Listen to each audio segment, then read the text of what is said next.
بسم اللہ الرحمن الرحیم۔ روشنی لائٹ چینل کی طرف سے السلام علیکم ناظرین کرام، کچھ عرصے پہلے میں نے ایک ویڈیو بنائی تھی جس میں نے برصغیر کے ان جاگیرداروں کے بارے میں بتایا تھا جو کہ انگریزوں سے وفاداری کے صلے میں بڑی بڑی جاگیروں کے مالک ہوئے اور آج بھی پارلیمنٹ میں بیٹھ کر ہم پر قابض ہیں اور حکومت کر رہے ہیں۔ میری آج کی ویڈیو ان گدی نشینوں کے بارے میں ہے جنہوں نے انگریزوں کی چاکری کی اور سینکڑوں سال سے ویران پڑے مزارات پر قبضہ کیا اور اپنی پیری مریدی کا کاروبار چمکایا، برصغیر کے لوگوں کو انگریزوں کی اطاعت کرنے پر مجبور کیا، اور اس کے صلے میں انگریزوں کی طرف سے انہیں کون کون سے عہدے اور خطابات ملے اور کتنی جاگیریں اور کن کن مزارات کی گدی نشینی دی گئی۔ 1857 کی جنگ آزادی کے بعد تاج برطانیہ نے ہندوستان میں نئے سیاسی طبقات پیدا کیے اور انہیں اپنا دست راست بنا کر اپنی طاقت میں حصے دار بنایا تاکہ برصغیر کے لوگوں پر حکمرانی کی جا سکے۔ ان وفادار خانوادوں کو وائسرائے کے دربار تک رسائی حاصل تھی اور انہیں خطابات اور دیگر سرکاری عہدوں سے نواز کر معاشرے کے دوسرے لوگوں پر ممتاز کیا گیا، اور اس مقصد کے لیے سرداروں، وڈیروں اور جاگیردار خانوادوں کو مزارات کی گدی نشینی اور پیری مریدی کے لیے منتخب کیا گیا۔ 1857 کی جنگ آزادی کے بعد جب برطانوی سرکار نے ہندوستان میں ایسی جمہوری سیاست متعارف کروائی جو کہ ملکہ برطانیہ کے کنٹرول میں تھی، تو برطانوی سرکار نے انہی خانوادوں کو اسمبلیوں تک پہنچانے کا بندوبست کیا۔ سر چارلس نیپیر نے سندھ پر قبضہ کرنے کے بعد یہاں کے جاگیرداروں کو قومی اشرافیہ قرار دیا اور پھر انہی جاگیرداروں کو پیری مریدی کا کردار سونپا گیا۔ ان پیروں کو ڈپٹی کمشنر یا گورنر کے دربار میں کرسی دی جاتی اور یہ کرسی ان پیروں کے مریدوں کی تعداد کے حساب سے دی جاتی، یا پھر یہ دیکھا جاتا کہ وہ انگریز سے کس حد تک وفادار ہیں۔ اس کے بعد تاج برطانیہ کی جانب سے ان پیروں کو سونے یا چاندی کے حروف میں لکھا ہوا شاباش نامہ بھی دیا جاتا اور مخصوص علامتی لباس کے ساتھ تلوار اور بندوق بھی فراہم کی جاتی۔ ان پیروں کو سیاسی طاقت دینے کے لیے 1876 میں انکمبرڈ اسٹیٹ ایکٹ نافذ کیا گیا اور اس قانون میں 1896 تک توسیع کی جاتی رہی۔ پھر 1905 میں تاج برطانیہ نے کورٹ آف وارڈ سسٹم متعارف کرایا جو کہ دراصل اسی انکمبرڈ ایکٹ کا تسلسل تھا۔ ان پیروں کو انگریز سرکار کی طرف سے اعزازی مجسٹریٹ کے عہدے سے بھی نوازا جاتا تاکہ اپنے علاقے کے لوگوں پر ان کی حکمرانی اور قبضہ پوری طرح ہو سکے۔ جب سلطنت عثمانیہ کا خاتمہ کیا گیا اور عرب کے خطے کو چھوٹے چھوٹے ملکوں میں تقسیم کیا جا رہا تھا اور اس کے خلاف جب ہندوستان میں تحریک خلافت برپا ہوئی، تو 1922 میں سندھ کے پیروں نے اس تحریک کو خوفناک قرار دیا اور اپنے مریدوں کو اس تحریک سے الگ رہنے کے لیے فتوے جاری کیے۔ اس تحریک کے دوران جن پیروں نے انگریز سرکار کے ساتھ اپنی وفاداری کو نبھایا، انہیں سکھر بیراج کے ساتھ سینکڑوں ایکڑ جاگیریں دی گئی اور خطابات سے نوازا گیا۔ یہ دراصل ہندوستان پر اپنا تسلط برقرار رکھنے کے لیے برٹش پیر الائنس تھا جسے پھر پنجاب تک پھیلا دیا گیا۔ اس سے پہلے 29 مارچ 1849 میں 10 سالہ سکھ حاکم سے ایک معاہدے کے ذریعے انگریزوں نے پنجاب پر قبضہ کیا اور اس قبضے کے بعد یہاں پنجابی پیروں کے ایک نئے طبقے کی پرورش کی گئی۔ برطانوی سرکار پنجاب میں شہری سیاست کو دیہی سیاست سے الگ رکھنے میں کامیاب ہوئی، جس کے لیے انگریز کے وفادار پیروں نے کردار نبھایا۔ پنجاب کے تمام بڑے پیر اور مزارات کے گدی نشین بڑے بڑے زمیندار اور جاگیردار تھے، اور ان پیروں اور جاگیرداروں نے تاج برطانیہ کی سرکاری مشینری کے ذریعے مریدوں کو یہ یقین دلایا کہ ان کا پیر گورنر پنجاب یا ڈپٹی کمشنر تک رسائی رکھتا ہے۔ اس سے عوامی سطح پر پیر کے رعب اور دبدبے میں اضافہ ہو جاتا، اور آج بھی یہی صورتحال دیکھنے میں آتی ہے کہ ان پیروں کی رسائی نہ صرف پارلیمنٹ بلکہ پاکستان کے بڑے بڑے حکمرانوں تک ہوتی ہے۔ جب پنجاب میں امپیریل لیجسلیٹو کونسل بنائی گئی تو ان جاگیردار نما پیروں کو اس میں فوراً نمائندگی دی گئی۔ اس کے علاوہ ان سجادہ نشینوں کے رشتہ داروں کو بھی لمبردار، ذیلدار اور امپیریل فوج میں نان کمیشنڈ رینک سے نوازا جاتا۔ ناظرین کرام، پاکستان اور ہندوستان بننے سے پہلے تاج برطانیہ کی فوج امپیریل فوج کہلاتی تھی۔ برطانوی سرکار نے جاگیرداروں اور پیروں کو تحفظ فراہم کرنے کے لیے 1900 میں انتقال اراضی کا قانون نافذ کیا۔ چونکہ دیہی علاقوں میں پیروں کو ہی جاگیرداری کا کردار دیا گیا تھا، لہٰذا دیہاتوں میں غیر زرعی پیشے سے وابستہ افراد پر یہ پابندی عائد تھی کہ وہ دیہی علاقوں میں زمین کی خریداری نہیں کر سکتے، اور جنوبی پنجاب کے سید اور قریشی سجادہ نشینوں کو اس قانون کے تحت زراعت پیشہ طبقات میں شامل کیا گیا۔ پیروں اور گدی نشینوں کا یہ طبقہ اپنی سیاسی قوت کی بدولت پسماندہ دیہاتوں کی ترقی اور بیداری کو اپنی تباہی خیال کرتا تھا، اور آج بھی آپ لوگ یہ بات دیکھ سکتے ہیں کہ وہ دیہاتی علاقے جہاں پر پیر اور گدی نشین قابض ہیں، وہاں تعلیم اور صحت کا معیار انتہائی خراب اور ناقص ہے۔ Punjab settlement commissioner J Wilson نے فروری 1901 میں پیروں اور سجادہ نشینوں کی جاگیروں کو سیاسی وجوہات کی بنا پر تحفظ دینے پر زور دیا، اور جلیانوالہ باغ میں قتل عام کا حکم دینے والا لیفٹیننٹ گورنر سر مائیکل ڈائر نے سجادہ نشینوں کی مقامی طاقت کی اہمیت کو سامنے رکھتے ہوئے اس قانون کی حمایت کی۔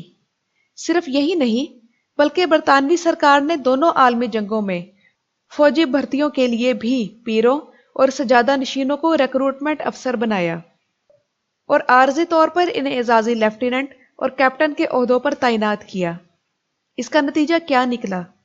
ناظرین اکرام، اس کا نتیجہ یہ نکلا کہ ان پیروں نے پہلی اور دوسری جنگ عظیم میں لڑنے کے لیے تاج برطانیہ کو بھاری مقدار میں ہندوستانی افراد کی کھیپ مہیا کی، جو کہ امپیریل فوج کے ساتھ مل کر مختلف محاذوں پر لڑ سکیں۔ مونٹیگو چمسفورڈ اصلاحات کے تحت پنجاب میں 1920 میں جب صوبائی انتخابات منعقد کیے گئے تو دیہاتوں کے مسلم حلقہ جات کے 27 ممبران کو لاہور بھیجا گیا، جن میں 5 کا تعلق نامور پیر خاندانوں سے تھا۔ 1923 میں میاں فضل حسین نے جب یونینسٹ پارٹی قائم کی تو لیجسلیٹو کونسل کے ان 5 پیروں نے اس پارٹی میں فوراً شمولیت اختیار کر لی۔ اس کے علاوہ پنجاب کے دیہاتی اور قصباتی حلقوں سے منتخب ہو کر آنے والے اس کونسل کے بیشتر اراکین ان مراد یافتہ طبقوں سے ہی تعلق رکھتے تھے جنہیں برطانوی سرکار نے پنجاب میں اپنی جڑیں مضبوط کرنے کے لیے برصغیر کی عوام پر مسلط کیا ہوا تھا۔ جبکہ یونینسٹ پارٹی بنانے والے میاں فضل حسین خود تو شہری تھے، مگر وہ منتخب جاگیرداروں کے حلقے سے ہی ہوئے تھے۔ ناظرین اکرام، پنجاب میں اس وقت مزارات کی تعداد 598 ہے، اور ان میں 64 درباروں کے گدی نشین، متولی اور پیر آج بھی براہ راست سیاسی نظام میں حصہ دار ہیں۔ سرگودا، جھنگ، پاک پتن، ساہیوال، وہاڑی، منڈی بہاؤالدین، اوکاڑا، حجرہ شاہ مقیم، ملتان، چشتیاں، خیر پور ٹامی والا کے گدی نشین براہ راست انتخابات میں حصہ لیتے ہیں۔ یہاں کے گدی نشین پہلی بار جنگ آزادی کے مجاہدین کو کچلنے کے لیے ایسٹ انڈیا کمپنی کے دست راست بنے، اور ان گدی نشینوں نے انگریزوں کے حق میں فتوے دیے اور اس جنگ کو بغاوت قرار دیا، اور پھر انعام کے طور پر جاگیریں پائیں۔ یہی وجہ تھی کہ ان گدی نشینوں کو انگریزوں نے نو آبادیاتی عہد میں اپنے پاور سٹرکچر میں شامل کیا، اور کورٹ آف وارڈز کے ذریعے انہیں مستقل سیاسی طاقت دی گئی۔ اسی کورٹ آف وارڈ سسٹم کے تحت جن گدی نشینوں کو انعام اور جاگیریں دی گئیں، آئیے ان کی تفصیلات بھی ملاحظہ کرتے ہیں۔ 1930 میں شاہ پور کے غلام محمد شاہ اور ریاض حسین شاہ کو 6423 ایکڑ اراضی برطانوی سرکار کی طرف سے دی گئی۔ اٹک کے سردار شیر محمد خان کو 25125 ایکڑ اراضی دی گئی۔ جھنگ کے شاہ جیونا خاندان کے خضر حیات شاہ، مبارک علی اور عابد حسین کو 9564 ایکڑ اراضی سونپی گئی۔ ملتان کے سید عامر حیدر شاہ، سید غلام اکبر شاہ اور مخدوم پیر شاہ کو 11917 ایکڑ اراضی دی گئی۔ ملتان کے گردیزی سید، جن میں سید محمد نواز شاہ، سید محمد باقر شاہ اور جعفر شاہ کو 7165 ایکڑ اراضی سے نوازا گیا۔ جلال پور پیر والا کے سید غلام عباس اور سید محمد غوث کو 34144 ایکڑ اراضی دی گئی۔ گیلانی سید آف ملتان، جس میں سید حامد شاہ اور فتح شاہ کے نام شامل ہیں، انہیں 11467 ایکڑ اراضی سے نوازا گیا۔ دولتانہ خاندان کے اللہ یار خان آف لڈھن کو 21680 ایکڑ اراضی برطانوی سرکار کی طرف سے دی گئی۔ ڈیرہ غازی خان کے میاں شاہ نواز خان آف حاجی پور کو 2726 ایکڑ اور مظفر گڑھ کے ڈیرہ دین پناہ خاندان کے ملک اللہ بخش، قادر بخش، احمد یار اور نور محمد کو 2641 ایکڑ اراضی سے نوازا گیا، اور ستپور کے مختوم شیخ محمد حسن کو 23,500 ایکڑ جاگیر دی گئی۔ آج انہی مدرجہ بالا خانوادوں کے جانشین اور ان کی اولادیں پاکستان کی صوبائی اور قومی اسمبلی کی نشستوں پر براجمان ہیں اور جمہوریت کے خود ساختہ چیمپئن بھی بنے ہوئے ہیں۔ برطانوی استعمار نے جاگیریں دینے کے ساتھ ساتھ درباروں کے گدی نشین خاندانوں کو ذیلدار کے عہدوں پر بھی تعینات کیا۔ ہندوستان پر برطانوی تسلط کے 180 سال بعد 1937 میں جب محدود جمہوری انتخابات کرائے گئے تو یونینسٹ پارٹی میں شامل یہی جاگیردار، گدی نشین اور پیروں کو ہی منتخب کرایا گیا۔ 1946 کے انتخابات میں بھی یہی خاندان برسر اقتدار آئے۔ جنوبی خاندان کے گیلانی، قریشی، ڈیرہ غازی خان کے علاوہ وسطی پنجاب سے Pir Nasir Uddin Shah of Kamalia, Shah Jiwana of Jhang, Makhdoom Syed Ali Raza Shah of Sandhilian والی، مختوم ناصر حسین شاہ، پیر محی الدین لال بادشاہ آف مکھڑ شریف اٹک نمایاں تھے، اور یہی خاندان یونینسٹ پارٹی کو چھوڑ کر آل انڈیا مسلم لیگ میں شامل ہوئے اور اپنے مفادات کو پاکستان کی حمایت سے جوڑ دیا۔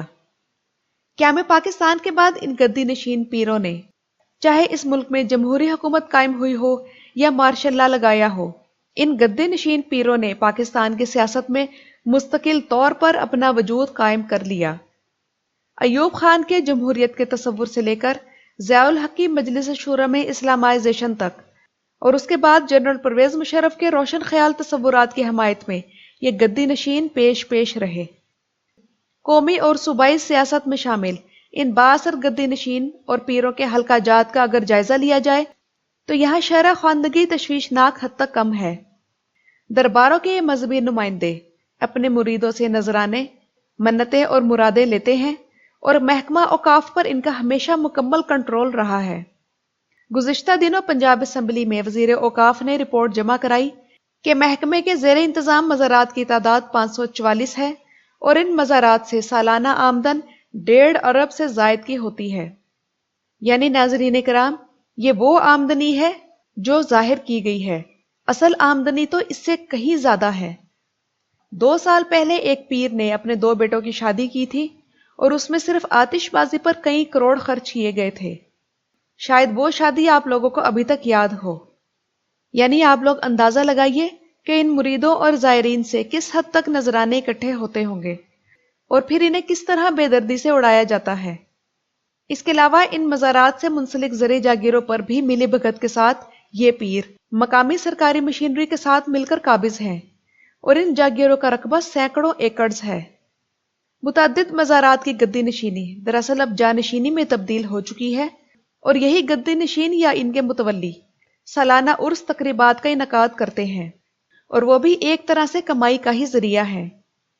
انگریزوں کے عہد میں ہم پر مسلط کیے گئے یہ گدی نشین اور ان کی اجارہ داری اور سیاسی طاقت آج بھی قائم ہے، اور چاروں صوفیاء کے سلسلے کے بڑے بڑے اولیاء اللہ کے درباروں اور مزارات کی گدی نشینی انہی کے قبضے میں ہے۔ شاہ محمود قریشی کا خاندان بہاؤالدین ذکریہ کا سجادہ نشین شروع سے نہیں تھا۔ یہ مزار کوئی 150 سال سے بے آباد پڑا تھا، اور پھر اس کی سجادہ نشینی شاہ محمود اول، جو کہ موجودہ شاہ محمود قریشی کا لقڑ دادا تھا، اس کو غداری اور انگریزوں سے وفاداری کے طور پر عطا کی گئی، اور انگریزوں سے مراعات اور خطابات حاصل کرنے کے معاملے میں خیبر پختونخوا بھی پیچھے نہیں رہا۔ انگریز سرکار نے پشتونوں کے لیے خان بہادر کے میڈل اور باقیوں کے لیے راؤ بہادر کے تمغے جاری کیے۔ یہ تمغے ان کو انگریزوں کی خدمت کے بدلے میں دیے جاتے، اور ساتھ میں جاگیریں بھی، اور پھر مقامی آبادی پر انگریزوں کا یہ خدمت گار طبقہ جو کہ وظیفے بھی لیتا تھا مسلط کیا جاتا رہا، اور آج پاکستان بننے کے بعد بھی یہ ہم پر مسلط ہیں۔ انگریزوں سے آزادی میں ان کا کوئی کردار نہیں۔ یہ تصاویر آپ کی معلومات کے لیے اور تاریخ کو سمجھنے کے لیے ہیں، نہ کہ کسی کو برا بھلا کہنے کے لیے، کیونکہ اس کا کوئی فائدہ نہیں۔ اصل بات تو یہ ہے کہ پنجاب، سندھ اور کچھ پختونخوا کے سجادہ نشین صوفیاء نہیں ہیں، یہ تو پہلے سے موجود مزارات کے قابضین ہیں جنہیں انگریز نے اپنے نمائندے کے طور پر نامزد کیا تاکہ عام لوگوں کو دین کے نام پر گمراہ کیا جا سکے۔ آج یہ سجادہ نشین بالکل سادہ لو عوام کو دونوں ہاتھوں سے لوٹ رہے ہیں۔ ان کا دین اسلام کی تبلیغ سے بالکل واسطہ نہیں۔ یہ اللہ اور رسول پاک کے دین کے دشمن ہیں اور من گھڑت واقعات گھڑ کر لوگوں کو گمراہ کر رہے ہیں۔ ان کے بارے میں ایک شاعر نے بالکل صحیح کہا ہے، وہ تب کے خان خوانین یہ حال کے سجادہ نشین، تھی ملکہ ان کی اماں اہل فرنگ ان کا دین۔ ویڈیو کے بارے میں رائے ضرور دیجیے گا۔ ویڈیو دیکھنے کا شکریہ۔